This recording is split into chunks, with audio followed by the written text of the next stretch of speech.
শেরপুরে জামায়াত নেতা নিহতের ঘটনায় 11 দলীয় জোটের নিন্দা। নিরাপত্তা নিশ্চিতে ইসিকে পদক্ষেপ নেওয়ার আহ্বান। নির্বাচনী সহিংসতার বিরুদ্ধে রাজধানীতে বিক্ষোভ।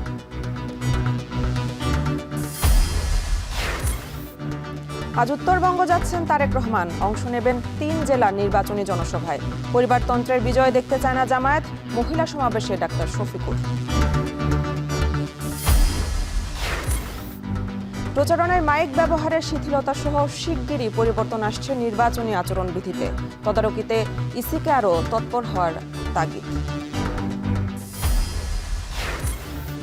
এবং কুমিল্লা জেলা কারাগারের সীমানা প্রাচীর নিয়ে সরকারি 2 দপ্তরের দ্বন্দ্ব। দেয়াল নির্মাণে চলাচলে ভোগান্তির শঙ্কা। নগর পরিকল্পনার পরিপন্থী বলছে সিটি কর্পোরেশন।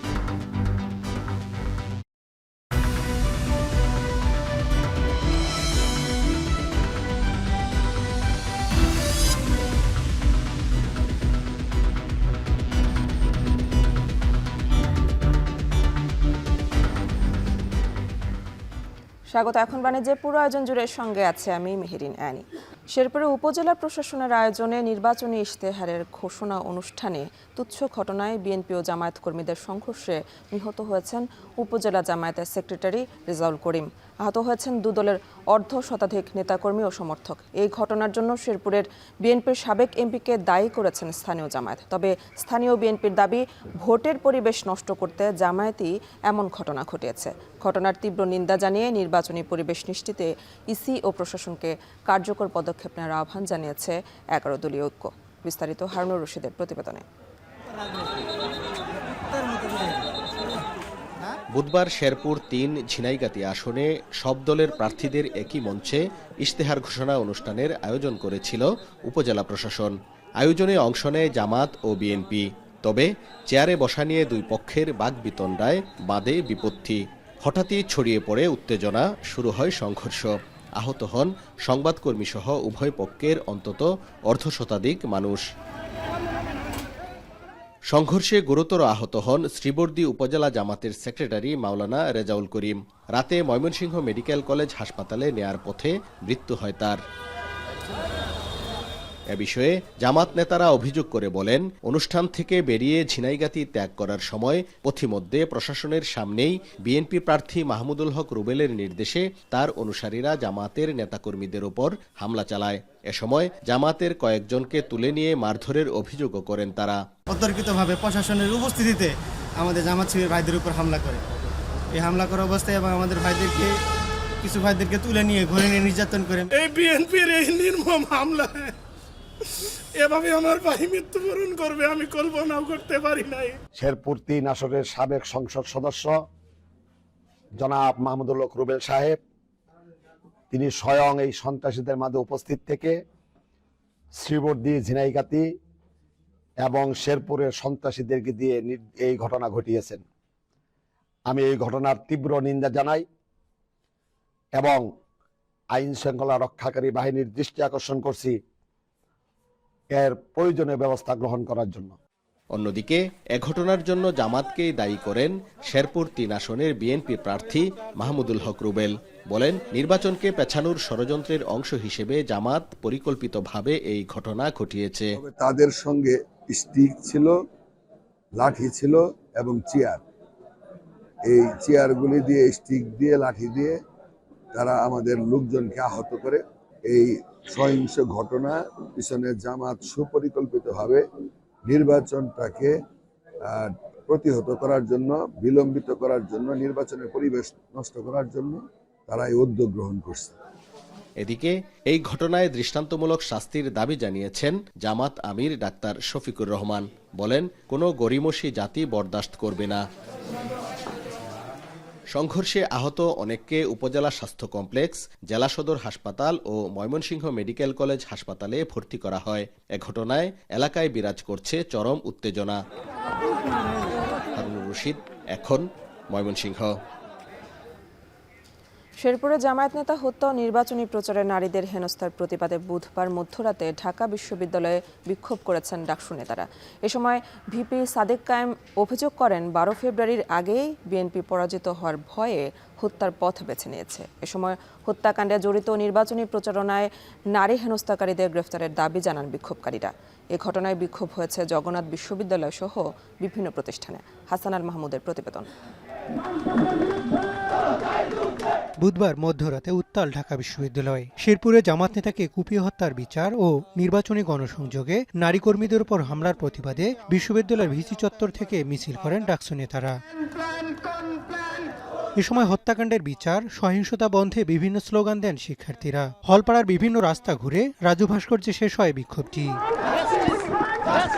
এ সময় ডাকসু নেতারা অভিযোগ করেন, নির্বাচন বানচাল করতেই এমন হত্যাকাণ্ডের আশ্রয় নিচ্ছে বিএনপি। এই বায়াসনেস দেখিয়ে যদি আবার নতুন করে আমার সোনার বাংলাকে সন্ত্রাসের স্বর্গরাজ্যে পরিণত স্বপ্ন দেখে থাকো, সেই দাঁত ভাঙা জবাব দিতে রেডি আছি আমরা। সারা দেশে আমাদের পর্দাসীন নারীদের উপরে যেভাবে বিএনপির হাইলারা চাপিয়ে পড়েছে, এটার জবাব বাংলাদেশের জনগণ দিবে ইনশাআল্লাহ। আজকে নারীদেরকে আপনারা ভয় পান, নারীদের কালো হিজাব থেকে আপনারা ভয় পান, আসলে আপনারা তো বাংলার জনগণকেই ভয় পান। এমন হত্যাকাণ্ড ঘটিয়ে নতুন করে ফ্যাসিবাদ কায়েমের চেষ্টা হচ্ছে বলে অভিযোগ করেন DUCSU GS S M Farhad. আর ভিপি সাদিক কায়েম অভিযোগ করেন, 12 ফেব্রুয়ারি নির্বাচনে পরাজয়ের ভয়েই হত্যার পথ বেছে নিয়েছে বিএনপি। এই যে হত্যাকাণ্ড, এই হত্যাকাণ্ড ধারাবাহিকতা এখানেই থামে নাই। আমরা দেখেছিলাম সেই 14 জুলাই এই ঢাকা বিশ্ববিদ্যালয় এলাকায়, 14-15 জুলাই ঢাকা বিশ্ববিদ্যালয়ে ছাত্রলীগের সন্ত্রাসীরা ছাত্রীদের উপর হামলা করেছিল। এখন আমরা দেখি বিএনপির সন্ত্রাসীরা গ্রামে গ্রামে নারীদের উপর হামলা করছে। সেন তাদের উপরে সেন।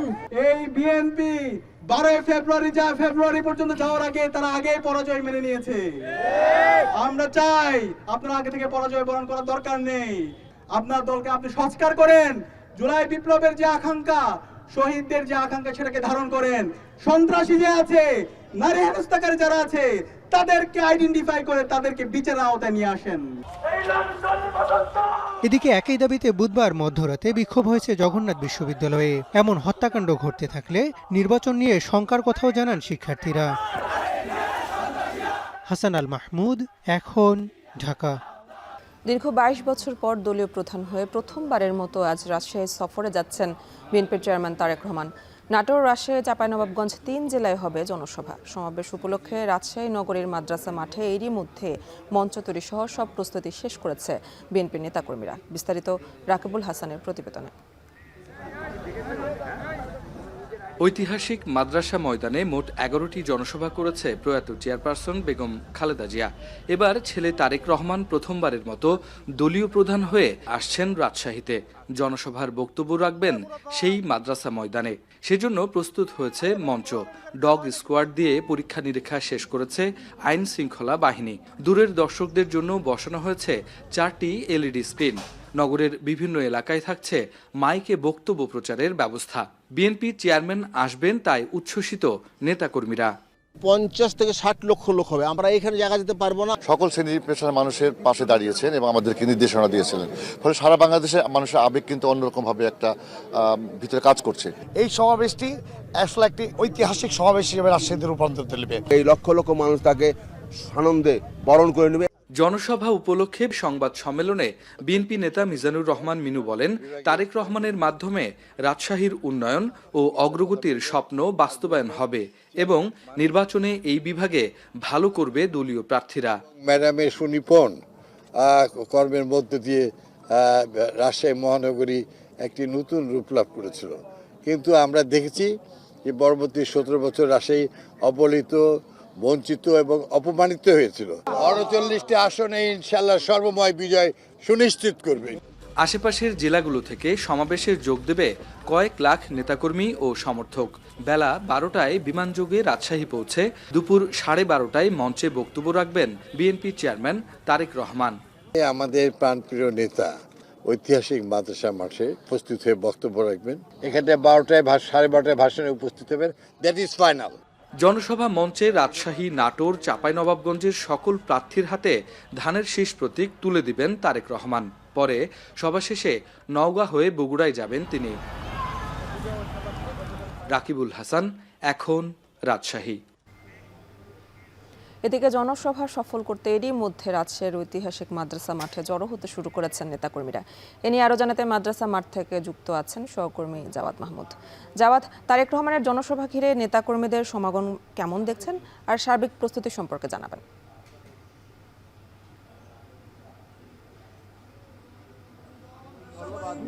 আপনি যেটি জানতে চাচ্ছিলেন যে তারেক রহমানের এই ঐতিহাসিক মাদ্রাসা মাঠে রাজশাহীর সমাবেশ, সেদিকে সম্ভবত নেতাকর্মীদের উৎসাহ আমরা এখানে আসার পর থেকেই লক্ষ্য করছি। যদিও এই অঞ্চল যদি কৃষিদের প্রভাব রয়েছে, এখন পর্যন্ত উল্লেখযোগ্য সংখ্যক নেতাকর্মীদের আমরা এখানে দেখতে পাইনি, কিন্তু যারা আয়োজক রয়েছেন অর্থাৎ রাজশাহী জেলা এবং মহানগরে যারা বিএনপি নেতাকর্মী রয়েছেন, তারা মূলত বলছেন যে তাদের প্রায় 5 লক্ষের অধিক নেতাকর্মী যাতে সমাগম ঘটাতে পারে, তাদের সেই একটা প্রচেষ্টা এখানে রয়েছে। এবং আজকে মূলত তারেক রহমান 12:15 অর্থাৎ 12:15 এই রাজশাহী বিমানবন্দরে এসে অবতরণ করার কথা রয়েছে এবং এরপরেই তিনি 1:30টার সময় শাহ মাকদুম রহমতুল্লাহ আলাইহির মাজার জিয়ারত করবেন। এরপরে তিনি এই যে এখানে মাদ্রাসা মাঠ সমাবেশস্থল, এখানে তিনি আসবেন। কিন্তু এখানে আমরা যেটি জানতে পেরেছি যে এই রাজশাহী, চাঁপাইনবাবগঞ্জ এবং নাটোরের 13টি সংসদীয় আসনের যে এমপি প্রার্থীরা রয়েছে বিএনপি মনোনীত, তারা এখানে আসবেন, তাদেরকে পরিচয় করিয়ে দেবেন এই 13 জন সংসদ সদস্য প্রার্থী যারা রয়েছেন বিএনপি তাদেরকে। এবং এখানে বিএনপি নেতাকর্মী বলছেন যে যদিও দীর্ঘদিন অর্থাৎ 2 দশকের বেশি সময় পর 2005 সালে সর্বশেষ তারেক রহমান রাজশাহী এসেছিলেন এবং তিনি চেয়ারম্যান হওয়ার পরে এবং যেহেতু সামনেই নির্বাচনকে ঘিরে রাজশাহী আসছেন, এটি নেতাকর্মীদের মধ্যে একটি আলাদা উৎসাহ উদ্দীপনা যেমন দিচ্ছে এবং তারা মনে করছে যে নির্বাচনের মাঠে তারেক রহমানের এই আগমন, উপস্থিতি, এখানে বিএনপির একটি উল্লেখযোগ্য সংখ্যক কর্মী সমর্থক রয়েছে। তারা মনে করছেন যে নির্বাচনের মাঠে বিএনপি এই অঞ্চলে অর্থাৎ এই রাজশাহী, চাঁপাইনবাবগঞ্জ, নাটোর এলাকাতে তাদের একটি প্রভাব রয়েছে। তারেক রহমানের উপস্থিতি নির্বাচনের মাঠে সেটি আরো বেশি প্রভাবিত করবে এবং ভোটারদের মধ্যে এক ধরনের যে পজিটিভ চিন্তা ভাবনা অথবা বিএনপির প্রতি তাদের যে ভোট দেওয়ার আকাঙ্ক্ষা সেটি আরো উজ্জীবিত করবে বলে এখানকার নেতাকর্মীরা তারা দাবি করছেন বা এমনটি মনে করছেন। এবং আরেকটি বিষয় এখানে তাদের একটি দাবিও রয়েছে, তারেক রহমান যেহেতু আপনি জানেন যে এই রাজশাহী জেলাটি বা এই অঞ্চলটি কৃষি প্রধান অঞ্চল, এখানে একটি কৃষি বিশ্ববিদ্যালয় নাই। নেতাকর্মীরা বলছিলেন যে তারেক রহমান হয়তো তাদেরকে আজকে এখানে একটি কৃষি বিশ্ববিদ্যালয় করার ঘোষণা দিবেন যদি বিএনপি সরকার গঠন করতে পারে। এবং এখানে জানেন যে বিএনপি যেহেতু খাল খনন কর্মসূচির কথা দীর্ঘদিন ধরে বলে আসছে, এই পদ্মা বিধৌত এই অঞ্চলে যদিও এখানে পদ্মার বাঁধ রয়েছে, সেটি নিয়ে এই নগরবাসীর একটি স্বস্তির জায়গাও রয়েছে। এবং আপনি যে এখন যে শুকনো মৌসুমে দেখা যাচ্ছে যে পদ্মার চরে কিন্তু এই পদ্মা নদী সেটি শুকিয়ে যাচ্ছে এবং এখানে যে খালগুলো রয়েছে, যেটি বলছিলাম যে কৃষিপ্রধান এলাকা, এখানের এই খাল এবং সেচের যে পানির যে অপর্যাপ্ততা সেটি এখানে প্রকট আকারে থাকছে এবং বিশেষ করে বরেন্দ্র অঞ্চলে এই প্রকটতা আরো অনেক বেশি। সেই জায়গা থেকে এখানে যে ছোট ছোট খাল খননের ক্ষেত্রে যেহেতু কেন্দ্রীয় পরিকল্পনা রয়েছে, সেটি নিয়েও বিশেষ করে রাজশাহীকে গুরুত্ব দেবেন এবং এইখানে রাজশাহীতে বেকারত্বের হারটাও তুলনামূলক বেশি। সেই জায়গা থেকে এখানে শিল্পাঞ্চল প্রতিষ্ঠা করে এই অঞ্চলের বেকার সমস্যার সমাধানেও তারেক রহমান বার্তা দিবে বলে এখানে নেতাকর্মীরা এবং যারা সাধারণ মানুষ তারা প্রত্যাশা করছেন। এই ছিল এখন পর্যন্ত রাজশাহীর মাদ্রাসা মাঠ থেকে তারেক রহমানের উপরে যে জনসভায় যোগ দেওয়ার কথা রয়েছে, বক্তব্য দিবেন, তার সবশেষ।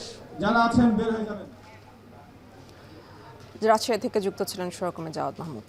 জামাতের মহিলা সমাবেশে দলটির আমির ডাক্তার শফিকুর রহমান বলেন, 18 কোটি মানুষের দেশে ব্যক্তি গোষ্ঠী বা পরিবারতন্ত্রের বিজয় চায় না জামায়াত। ক্ষমতায় গেলে নারীদের নিরাপদ কর্মপরিবেশ নিশ্চিতের প্রতিশ্রুতি দেন তিনি। এর আগে নিজ নির্বাচনী আসন ঢাকা 15-তে গণসংযোগ করেন ডাক্তার শফিকুর রহমান। ফরহাদ বিন নূরের প্রতিবেদনে বিস্তারিত। বুধবার দুপুরের পর থেকেই মণিপুর বালিকা উচ্চ বিদ্যালয় মাঠে একে একে জড়ো হতে থাকেন নারীরা। বিকেল 3:30টার মধ্যেই ভরে যায় স্কুল মাঠ। ঢাকা 15 আসনের প্রার্থী জামায়াত আমির ডাক্তার শফিকুর রহমানের পক্ষে অনুষ্ঠিত হয় মহিলা সমাবেশ। জামায়াতের ইতিহাসে এটিই প্রথম প্রকাশ্য নারী সমাবেশ। সমাবেশে আমিরের পক্ষে ভোট চান তার সহধর্মিণী ও সাবেক সংসদ সদস্য ডাক্তার আমিনা বেগম। মহিলা জামায়াতের নেত্রীরা অভিযোগ করেন, সারা দেশে দাঁড়িপাল্লার পক্ষে ভোট চাইতে গিয়ে হেনস্থার শিকার হচ্ছেন নারীরা। আপামর জনতা সবাই মিলে আমরা আমাদের কাঙ্ক্ষিত শান্তি সুখের, ন্যায় ইনসাফের সেই সমাজ এবং দেশ আমরা গঠন করব। এই লক্ষ্যে আমরা সবাই আমাদের বিবেকের রায় প্রদান করব। সমাবেশে প্রধান অতিথির বক্তব্যে জামায়াত আমির ডাক্তার শফিকুর রহমান বলেন, জামায়াত ক্ষমতায় এলে নারীদের জন্য আলাদা বাস সার্ভিস চালু করা হবে। এ সময় নির্বাচনী প্রচারে মা বোনদের অনেক জায়গায় বাধা দেয়া এবং হামলার অভিযোগ করেন তিনি। পুরুষদের মতো নারীরাও কর্মক্ষেত্রে সমান অবদান রাখবেন, সম্মান এবং নিরাপত্তার সাথে আমরা তার যে কোনো মূল্যে নিশ্চিত করব ইনশাআল্লাহ। চলাচলের জন্য বড় শহরগুলোতে আলাদা বাস সার্ভিস থাকবে, পিক আওয়ারে তাদের জন্য আলাদা গাড়ি থাকবে। কর্মক্ষেত্রে মায়েদের জন্য সেখানে বেবি কর্নার থাকবে, ব্রেস্ট ফিডিং কর্নার থাকবে, ডে কেয়ার থাকবে। যে সমস্ত মায়েরা সন্তান পুষেন তাদের জন্য আমরা 5 ঘন্টা কর্মঘণ্টা করতে চাই। কিছু লোক রই রই শুরু করে দিল। 5 ঘন্টা করলে তারা তো আর মানুষ তাদেরকে কর্মক্ষেত্রে নেবে না। আমাদের কথাগুলো না শুনেই চিৎকার শুরু করে দিল, লাফালাফি শুরু করে দিল। আমরা কি বলেছি তারা বোঝারও চেষ্টা করে নাই। এর আগে নিজ নির্বাচনী এলাকায় সকাল থেকেই প্রচারে ব্যস্ত সময় কাটান জামায়াতের আমির। উত্তর কাফরুল হাই স্কুল এলাকা থেকে শুরু করে উত্তর ও পূর্ব কাফরুলের বিভিন্ন সড়কে সাধারণ ভোটারদের সঙ্গে কুশল বিনিময় করেন তিনি। শুধু নাসিরউদ্দিন পাটোয়ারি কেন, এর আগে আদিবের উপরে হয়েছে, আমাদের লোকদের উপরে জায়গায় জায়গায় হয়েছে, এমনকি মা বোনদের পেটে লাথি দেওয়া হয়েছে। আমরা সবাইকে অনুরোধ করব, এটার নাম রাজনীতি নয়, এটা অপসংস্কৃতি, রাজনীতির নামে এখান থেকে বের হয়ে আসতে। কর্তৃপক্ষ যারা আছে তাদের সাথে বিষয়গুলো নেভিগেট করা। আমরা কিছু প্রতিকার পেয়েছি, একেবারে পাই নাই তা বলবো না, তবে আরো অনেক প্রয়োজন আছে। নারীদের জন্য নিরাপদ কর্ম পরিবেশ নিশ্চিত করার প্রতিশ্রুতি দেন জামায়াতের আমির। এরপর সন্ধ্যারাতেও মিরপুর 13 ও মিরপুর 10-এ জনসংযোগ ও পথসভায় অংশ নেন ডাক্তার শফিকুর রহমান। যুবকদের বেতার ভাতা দিয়ে অসম্মানিত করবে না জামায়াত, বরং যোগ্য করে গড়ে তুলে হাতে কাজ তুলে দেয়া হবে। আমরা নিজের কপাল বদলানোর চেষ্টা করব না, আমরা জাতির ভাগ্যের পরিবর্তনের জন্য দিন রাত আপনাদেরকে সাথে নিয়েই আমরা খেতে যাব, লড়ে যাব ইনশাআল্লাহ। আমরা থামবো না, আমাদেরকে কেউ থামাতে পারবে না ইনশাআল্লাহ। যুব সমাজ পরিবর্তন চাই। 12 তারিখ ভোট এবং 13 তারিখ দেশের মানুষ নতুন বাংলাদেশ দেখবে বলে আশা প্রকাশ করেন জামায়াতের আমির। ফরহাদ বিন নূর, এখন, ঢাকা। বাংলাদেশের অর্থনৈতিক উন্নয়ন এবং গণতান্ত্রিক অগ্রযাত্রায় জামায়াতে ইসলামের ইতিবাচক ভূমিকার ভূয়সী প্রশংসা করেছেন মার্কিন রাষ্ট্রদূত ব্রেন্ট টি. ক্রিস্টেনসেন। জামায়াত আমির ডাক্তার শফিকুর রহমানের সঙ্গে বৈঠকে ভবিষ্যতে উভয় দেশের দ্বিপক্ষীয় সম্পর্ক আরও জোরদার হবে বলে আশা প্রকাশ করেন তিনি। বৃহস্পতিবার সকালে বাংলাদেশ জামায়াতে ইসলামের বসুন্ধরা কার্যালয়ে জামায়াত আমিরের সঙ্গে সৌজন্য সাক্ষাতে মিলিত হন মার্কিন রাষ্ট্রদূত। এ সময় তার সঙ্গে ছিলেন দূতাবাসের পলিটিক্যাল ও ইকোনমিক কনসুলার। বৈঠকে বাংলাদেশে বিদ্যমান রাজনৈতিক ও অর্থনৈতিক পরিস্থিতি, শিল্প বাণিজ্য, আসন্ন জাতীয় সংসদ নির্বাচন, রাষ্ট্রীয় সংস্কার ও রোহিঙ্গা ইস্যু সহ বিভিন্ন বিষয় নিয়ে মতবিনিময় করেন তারা। বৈঠকে জামায়াত আমিরের সঙ্গে উপস্থিত ছিলেন সংগঠনের সহকারী সেক্রেটারি জেনারেল সহ কেন্দ্রীয় নেতারা।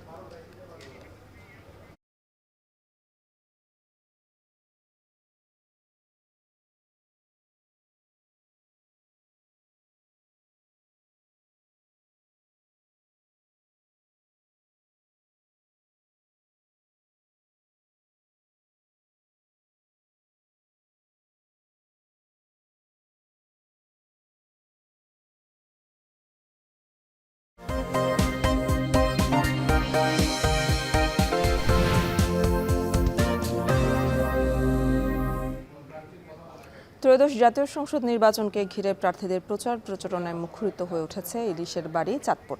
জেলার 5টি আসনে নির্বাচনে অংশ নেওয়া 35 জন প্রার্থী ভোটারদের নিজের পক্ষে নিতে শিক্ষা, স্বাস্থ্য, কর্মসংস্থান সহ নানা বিষয়ে দিচ্ছেন প্রতিশ্রুতি। এ নিয়ে আরও জানাতে চাঁদপুর শহর থেকে যুক্ত হচ্ছেন তালহা জুবায়ের। তালহা, নির্বাচনের প্রচারণা ও প্রস্তুতি কেমন চলছে, বিস্তারিত জানাবেন। ত্রয়োদশ জাতীয় সংসদ নির্বাচনের যেই হাওয়া তা কিন্তু বেশ জোরে সোরেই বইছে চাঁদপুরের 5টি আসন জুড়ে। সকাল থেকে রাত পর্যন্ত কিন্তু প্রার্থীরা ভোটারদের ধারে ধারে ঘুরছেন এবং ভোটারদেরকে তাদের ম্যান্ডেট পাওয়ার জন্য কিন্তু নানান ধরনের প্রতিশ্রুতি দিয়ে যাচ্ছেন। আমি আছি এই মুহূর্তে শহরের প্রাণকেন্দ্র কালীবাড়ি শপথ চত্বর এলাকায়। আসলে আমরা দেখতে পাচ্ছি যে এই শহরকে ঘিরে প্রার্থীদের নানান ধরনের প্রতিশ্রুতিবদ্ধ যেই ধরনের অঙ্গীকার রয়েছে তারা কিন্তু প্রতিটি ভোটারের ঘরে ঘরে কিন্তু তাদের কর্মী সমর্থক এবং প্রার্থীরাও কিন্তু পৌঁছে দিচ্ছেন এবং এরই সাথে কিন্তু তারা বলছেন ভোটারদের কাছে যে তাদের এই শহরকে আরও আধুনিকায়ন এবং আরও বাসযোগ্য গড়ে তোলার জন্য কিন্তু তারা প্রতিশ্রুতি দিচ্ছেন। এর মধ্যে আসলে চাঁদপুরের পাশ দিয়ে বয়ে যাওয়া যে মেঘনা নদী রয়েছে, সেখানে কিন্তু চাঁদপুরের অন্যতম চালিকা শক্তি কিংবা জীবনী শক্তি, যেহেতু এই নদীতে আহরিত মাছ ধরে কিন্তু এই অঞ্চলের একটি বিরাট অংশ মানুষ কিন্তু জীবনযাপন করে থাকেন। সেই নদী ভাঙন রক্ষার পাশাপাশি নদীতে মাছের উৎপাদন আরও বৃদ্ধি করার জন্য কিন্তু তারা পরিকল্পনা করছেন। শহরের অন্যতম বৃহৎ একটি সমস্যা সেটা হচ্ছে কি যানজট। যানজট নিরসনের জন্য কিন্তু প্রার্থীরা প্রতিশ্রুতি দিচ্ছেন। আগামীর চাঁদপুর আরও সুন্দরভাবে গড়ে তোলার জন্য কিন্তু তারা বলছেন। তাছাড়া চাঁদপুরের শিক্ষা ব্যবস্থাও কিন্তু আমূল পরিবর্তন আনার জন্য কিন্তু তারা বলছেন। চাঁদপুরে দুটি বিশ্ববিদ্যালয় রয়েছে, যদিও তাদের কোনো আবাস বা স্থায়ী কোনো ক্যাম্পাস দীর্ঘদিন ধরেও কিন্তু নেই, সেই বিষয়টা কিন্তু তারা বলছেন। চাঁদপুরের পাশাপাশি চরাঞ্চল বেষ্টিত বিভিন্ন চর রয়েছে এবং পার্শ্ববর্তী শরীয়তপুরের কিন্তু অনেক মানুষ চিকিৎসার জন্য চাঁদপুরে আসেন, কিন্তু সেই অর্থে কিন্তু চাঁদপুরের চিকিৎসা ব্যবস্থাও কিন্তু খুব একটা ভালো নেই। তারাও কিন্তু বলছেন যে মানুষের শিক্ষা, কর্মসংস্থান, চিকিৎসার জন্য কিন্তু তারা কাজ করবেন এবং এই ধরনের যে প্রতিশ্রুতি নিয়ে কিন্তু তারা যাচ্ছেন, ঘুরছেন এবং তরুণ প্রজন্মকে আকৃষ্ট করার জন্য কিন্তু তারা নানান ধরনের কিন্তু প্রতিশ্রুতির কথা কিন্তু তারা বলছেন। কর্মসংস্থানের পাশাপাশি যেহেতু চাঁদপুর একটি বিদেশি অধ্যুষিত প্রবণ এলাকা, এই এলাকার অনেক মানুষ কিন্তু আসলে প্রবাসে জীবনযাপন করে থাকেন এবং সেই প্রবাসীদের জন্য কিন্তু তারা নানান ধরনের কিন্তু প্রতিশ্রুতি নিয়ে যাচ্ছেন এবং যাতে করে প্রবাসে গিয়ে তারা আরও বেশি পরিমাণে সুযোগ সুবিধা সম্বলিত তারা কাজ পায়, সেই জন্য কিন্তু তারা প্রবাসীদেরকে ট্রেনিংয়ের আওতায় আনার জন্য কিন্তু তারা পরিকল্পনার কথা জানাচ্ছেন এবং একই সাথে যারা ভোটার রয়েছেন তারাও কিন্তু প্রার্থীদের যে প্রতিশ্রুতি সংবলিত লিফলেট, ব্যানার তাও কিন্তু তারা দিচ্ছেন এবং তারাও কিন্তু বলছেন যে যারা শুধু কথায় নয় কাজে প্রমাণ করতে পারবে সেই ধরনের প্রার্থীকে কিন্তু এবার কিন্তু জনগণ বেছে নেবে বলে কিন্তু তারা জানাচ্ছেন। এবং সবকিছু মিলিয়ে চাঁদপুরের যেই 5টি আসন রয়েছে নির্বাচনী, আমরা দেখতে পাচ্ছি একটা সহ অবস্থানে থেকেই কিন্তু প্রার্থীরা প্রচারণা চালাচ্ছেন এবং একটা উৎসব মুখর পরিবেশ কিন্তু চাঁদপুরের এই নির্বাচনকে ঘিরে কিন্তু গড়ে উঠছে। তো সবকিছু মিলিয়ে এই ছিল আমার কাছে। আমরা পরবর্তীতে নির্বাচনীর আরো নানান বিষয় আমরা তুলে ধরব। নির্বাচনী প্রচারণায় মাইক ব্যবহারের শিথিলতা সহ শিগগিরই আচরণবিধিতে বেশ কয়েকটি পরিবর্তন আনতে যাচ্ছে নির্বাচন কমিশন। বিষয়টি নিশ্চিত করে ইসি আব্দুর রহমানুল মাসুদ বলেন, আচরণবিধি ভঙ্গের অভিযোগ গুরুতর হলে কমিশন নিজ থেকেই তদন্তের ব্যবস্থা করবে। অন্যথায় সংশ্লিষ্ট রিটার্নিং কর্মকর্তার কার্যালয়ে বরাবর অভিযোগ জানাতে হবে। এদিকে বিশ্লেষকরা বলছেন, আচরণবিধি মনিটরিংয়ে ইসির তৎপরতা বাড়ানো জরুরি। বিস্তারিত মিয়া আমিরুলের প্রতিবেদনে। রাজনৈতিক দল ও প্রার্থীর আচরণবিধি অনুযায়ী নির্বাচনী প্রচারণায় রাত 8টার পর মাইকের ব্যবহারে নিষেধাজ্ঞা থাকলেও মধ্যরাত পর্যন্ত মাইক ব্যবহার করে চলছে নির্বাচনী সমাবেশ। যদিও এই নিয়ে পাল্টাপাল্টি অভিযোগ চলছে রাজনৈতিক মহলে। এদিকে নির্বাচনী প্রচারে ভোটার প্রতি 10 টাকা খরচ করার বিধান থাকলেও এবার সামাজিক যোগাযোগ মাধ্যমেই প্রচারণার সুযোগ নিয়ে বিপুল পরিমাণ অর্থ খরচ করছে দলগুলো। পরিসংখ্যান বলছে, ইসির বিধি ভেঙেই আনুষ্ঠানিক প্রচার শুরুর আগেই দলগুলো ফেসবুকে 50 লাখ টাকার বেশি ব্যয় করে, যেটির বর্তমান হিসেব বেড়েছে কয়েক গুণে। এতে বিএনপি, জামায়াত কেউ পিছিয়ে নেই। একই সাথে ধর্মীয় উপাসনালয়গুলোতেও আচরণবিধি অমান্য করে চলছে প্রচারণা। ইসির হিসাবে গত 8 থেকে 26 জানুয়ারি পর্যন্ত এসব ঘটনায় 128টি নির্বাচনী এলাকায় 144টি আচরণবিধি লঙ্ঘনে 94টি মামলা সহ 9 লাখের বেশি জরিমানা করা হয়েছে। মূল্যবোধ বিশ্লেষকরা বলছেন, আচরণবিধির এসব বিষয়ে মনিটরিংয়ে ইসির তৎপরতা বাড়াতে হবে। প্রয়োজনে বিধিমালায় সংশোধনেও জোর দেন তারা। একজন প্রার্থী এই যে শুরু থেকে শেষ পর্যন্ত কিভাবে টাকা পয়সা খরচ করছে এটা মনিটরিং নাই। যদিও প্রার্থীরা নির্বাচনের পরে 30 কার্য দিবসের মধ্যে তাদের একটা খরচের হিসাব জমা দেয়, ওখানে খাতওয়ারি একটা বর্ণনা থাকে, কিন্তু ওটা কতটুকু সত্য এটা দেখার মতো কোনো মেকানিজম এখন পর্যন্ত আমাদের দেশে নাই। নির্বাচন কমিশন এমন পদ্ধতি নির্ধারণ করেনি যেটার মাধ্যমে নির্বাচনী ব্যয় লাগাম টানা যেত এবং পরবর্তী নির্বাচনী ব্যয়কেও যদি নির্বাচনী ব্যয় অস্বাভাবিকভাবে নির্বাচনী ব্যয়ের ব্যাপারে যদি গোপনীয়তা তারা অনুসরণ করে তাহলে তাদের বিরুদ্ধে ব্যবস্থা নেওয়া যেত। তো এটা বহুলাংশে নির্বাচন কমিশন দায়ী আমি মনে করি। এই নিয়ে জানতে চাইলে নির্বাচন কমিশনার আব্দুর রহমান আল মাসুদ বলেন, আচরণবিধি ভঙ্গের অভিযোগকে গুরুতর মনে করলে কমিশন নিজ থেকেই তদন্তের ব্যবস্থা করবে। অন্যথায় সংক্ষুব্ধরা সংশ্লিষ্ট রিটার্নিং কর্মকর্তা বরাবর অভিযোগ জানাতে পারে। যে সমস্ত ঘটনা ঘটছে বা ঘটনার আরো যদি ঘটে, তার জন্য বিচার বিভাগীয় যে কমিটি আছে সেখানে দয়া করে যারা ক্ষতিগ্রস্ত মনে করেন তারা গিয়ে সেখানে অভিযোগ করবেন। এনও অফিসেও জানাতে পারে, উপজেলা নির্বাচন অফিসারও দিতে পারে, রিটার্নিং অফিসার কাছেও জানাতে পারে। প্রচারণায় মাইকের সংখ্যা 3টি থেকে শিথিলতা আনা সহ আচরণবিধিতে শীঘ্রই কয়েকটি পরিবর্তন আসতে যাচ্ছে। আচরণ বিভাগের কিছু পরিবর্তনের জন্য আমাদের চিন্তা ভাবনা আছে এবং সেটা চলে গেছে। মাইকের যে সংখ্যা ছিল সেই সংখ্যাটাও তুলে ফেলছি, তবে 8টা থেকে রাত 8টার পরে যাতে না হয় সেটা বড় কথা। কোনো প্রার্থী তথ্য গোপন করে সংসদ সদস্য নির্বাচিত হলেও তার সদস্যপদ বাতিল হবে। এর আগেও যে কোনো সময়ে অভিযোগ প্রমাণিত হলে ব্যবস্থা নেবে নির্বাচন কমিশন। মিয়া আমিরুল, এখন, ঢাকা। ঢাকা 6 আসনের বিভিন্ন এলাকায় চলছে প্রচারণা। এই মুহূর্তে সদরঘাট এলাকায় আছেন সহকর্মী মুজাহিদ শুভ, আমরা সরাসরি যুক্ত হচ্ছি তার সাথে। শুভ, ঢাকা 6 আসনে প্রচারণা কেমন দেখছেন? প্রার্থীরা কি ধরনের প্রতিশ্রুতি দিচ্ছেন আর ভোটাররাই বা কি বলছেন জানাবেন।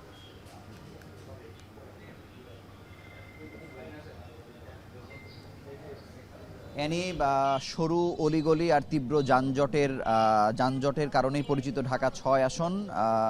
আমরা কয়েকদিন থেকে প্রচার প্রচারণা দেখছি, তবে আজকে সকালে দুজনই জামাত এবং বিএনপির প্রার্থী দুজনই বেসরকারি একটি গণমাধ্যমের টক শোতে থাকার কারণে আসলে তারা কেউই এখন পর্যন্ত প্রচারণা শুরু করতে পারেননি। তারা দুপুর 2টার পর আসলে মূলত শুরু করবেন। তবে প্রতিশ্রুতি যেটি বিএনপির পক্ষ থেকে দেওয়া হয়েছে, এখানকার যানজট দূরীকরণ, এই সরু গলিগুলো একটু প্রশস্ত করবার চেষ্টা, বিশেষ করে গ্যাসের যে সংকট দীর্ঘদিন ধরে সেটি তারা বিএনপির পক্ষ থেকে নিরসনের কথা তারা বলেছেন।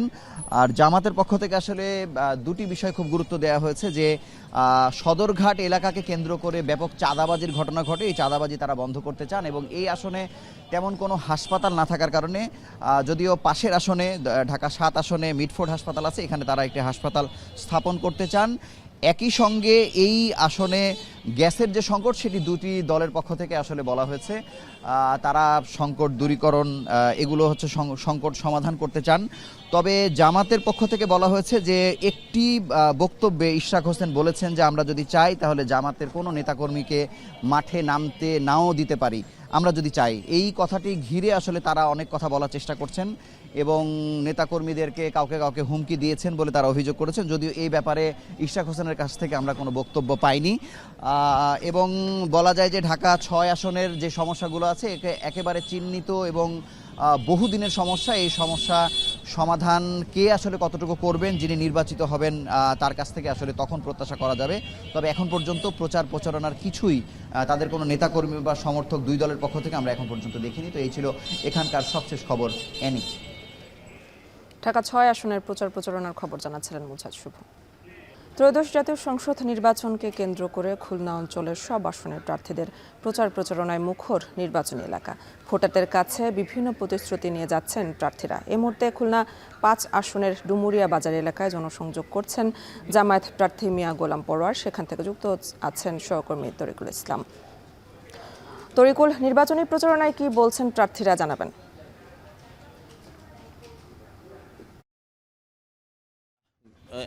গোলাম পরোয়ার মূলত কয়েকটি বিষয়ের উপর কথা বলেছেন, তার মধ্যে তার নির্বাচনী এলাকায় যে সংখ্যালঘু সম্প্রদায়ের ভোটাররা রয়েছেন তাদেরকে প্রতিপক্ষরা হুমকি ধামকি দিচ্ছে এবং তারা বলছেন যে এই হুমকি ধামকি তারা ঈর্ষান্বিত হয়েই তারা এটি করছেন।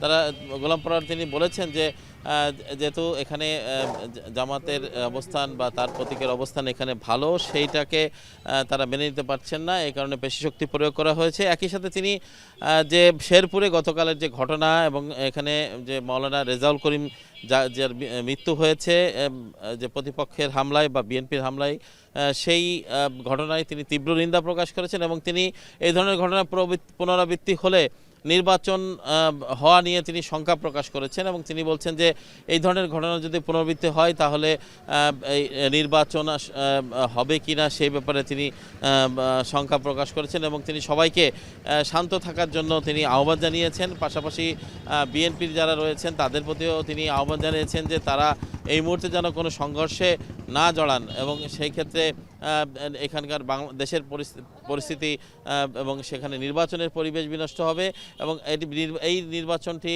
অনেক প্রত্যাশিত নির্বাচন, অনেক সংগ্রামের পরে এই নির্বাচন অনুষ্ঠিত হচ্ছে, যে কারণে তারা তিনি যেটি বলছেন যে এই নির্বাচনটা হওয়াটা বাংলাদেশের জন্য, গণতন্ত্রের জন্য খুবই জরুরি। সেটা যদি না হয় তাহলে এই দেশের জনগণ এবং এই দেশের রাষ্ট্র ব্যবস্থা ক্ষতিগ্রস্ত হবে। তো সব মিলিয়ে এখানে তিনি উঠান বৈঠক করেছেন এবং পরবর্তীতে গণসংযোগ করেছেন। সেই গণসংযোগে নেতাকর্মীরা উপস্থিত ছিল এবং তিনি বিভিন্ন ধরনের প্রতিশ্রুতিও দিচ্ছেন এই এলাকার যে উন্নয়নে। সব মিলিয়ে এই ছিল আমার কাছে খুলনা থেকে খুলনা ৫ আসনের জামায়াত প্রার্থী মিয়া গোলাম পরোয়ারের যে প্রচার প্রচারণা তার সর্বশেষ খবর। খুলনা নির্বাচনী প্রচারণার খবর জানাচ্ছিলেন তরিকুল ইসলাম। ঢাকা ১৯ সাভার আশুলিয়া আসনে ধানের শেষ প্রার্থী দেওয়ান মোহাম্মদ সালাউদ্দিন বাবুর পক্ষে প্রচারণা চলছে সাভার পৌরসভা এলাকায়। এই মুহূর্তে সেখানে আছেন সহকর্মী হুমায়ুন কবির, আমরা চলে যাচ্ছি তার কাছে। হুমায়ুন, ঢাকা ১৯ আসনের প্রচারণা কেমন দেখছেন জানাবেন।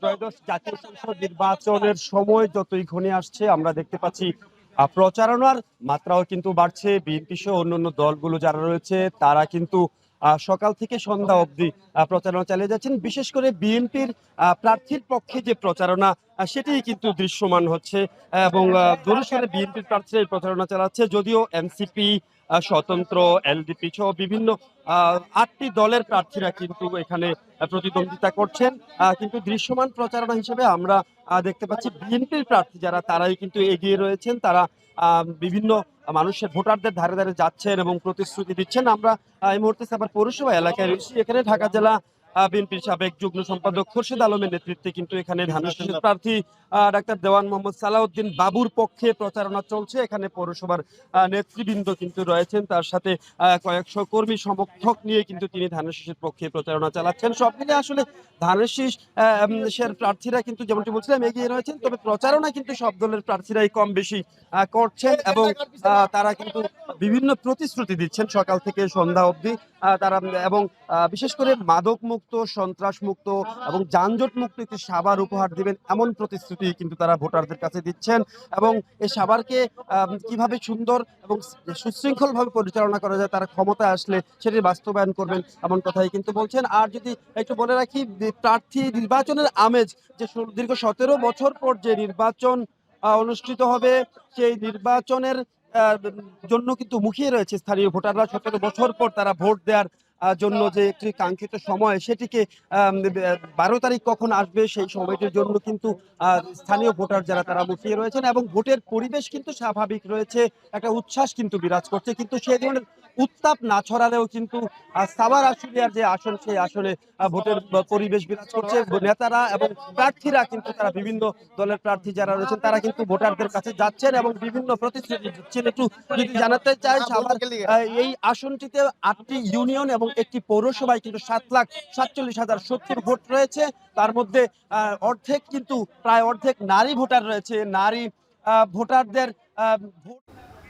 ঢাকা ১৯ আসনে নির্বাচনী প্রচারণার খবর জানাচ্ছিলেন হুমায়ুন কবির।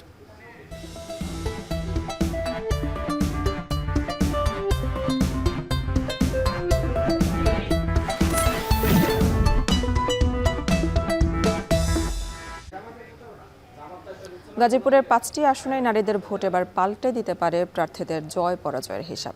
জেলার মোট ভোটারের অর্ধেকের বেশি নারী, যা গাজীপুরের রাজনৈতিক সমীকরণে যোগ করেছে নতুন মাত্রা। ইফতেখার রায়হানের প্রতিবেদনে বিস্তারিত। রাজধানী ঢাকার উপকণ্ঠে শিল্প সমৃদ্ধ জেলা গাজীপুর, আর এই জনপদের ভোটের সমীকরণ বদলে দেওয়ার ক্ষমতা এবার নারীদের হাতেই। এই জনপদের প্রতিটি সকাল শুরু হয় নারীর শ্রমে, ঘামে আর নীরব লড়াইয়ে। তবে নারীদের যাপিত জীবন আজও রয়ে গেছে অগোছালো। তাদের অভিযোগ, ভোটের আগে প্রতিশ্রুতির ফুলঝুরি দিলেও ভোট শেষে কালে ভদ্রেও দেখা মেলে না নেতাদের।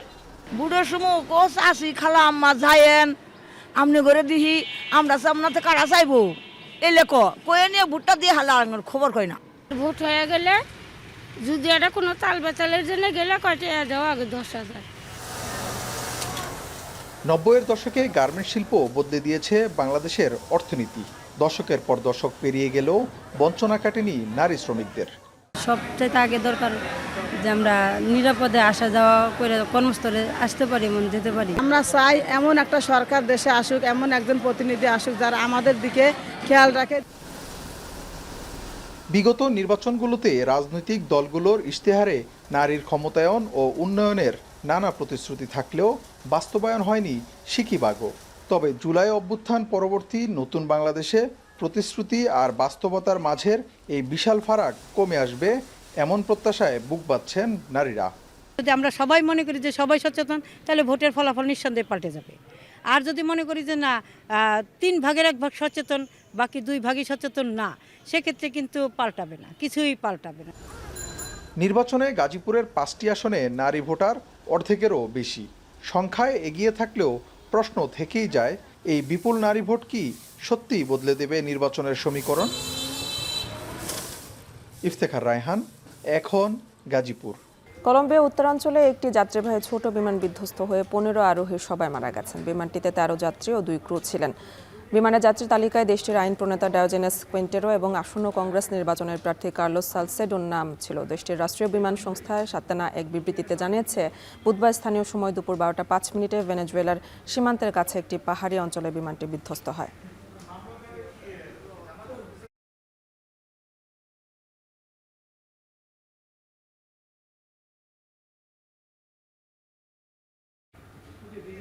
এই ছিল এখন বাণিজ্যের সঙ্গে থাকার জন্য ধন্যবাদ।